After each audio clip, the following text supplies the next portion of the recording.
दोस्तों, क्या आपको पता है कि गणेश जी का एक नाम एक दंत मतलब एक दांत वाले भी हैं? गणेश जी को ये नाम मिला, इसके पीछे एक दिलचस्प कहानी है।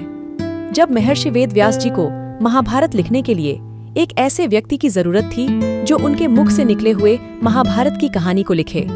इस कार्य के लिए उन्होंने गणेश जी को चुना। गणेश जी भी इस बात के लिए मान गए, पर उनकी एक शर्त थी कि पूरा महाभारत लेखन एक पल के लिए भी बिना रुके पूरा करना होगा। गणेश जी बोले, अगर आप एक बार भी रुकेंगे तो मैं लिखना बंद कर दूंगा।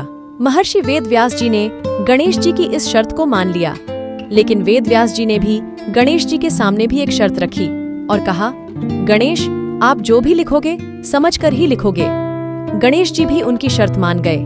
दोनों महाभारत के महाकाव्य को लिखने के लिए बैठ गए।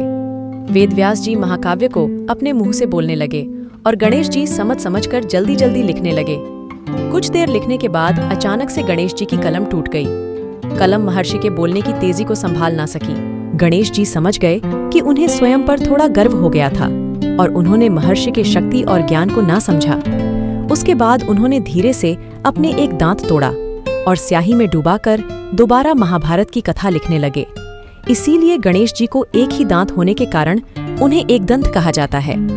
जब भी वेद व्यास जी को थकान महसूस होती, वे एक मुश्किल सा छंद बोलते, जिसको समझने और लिखने के लिए गणेश जी को ज्यादा समय लग जाता था और महर्षि को आराम करने का समय भी मिल जाता था।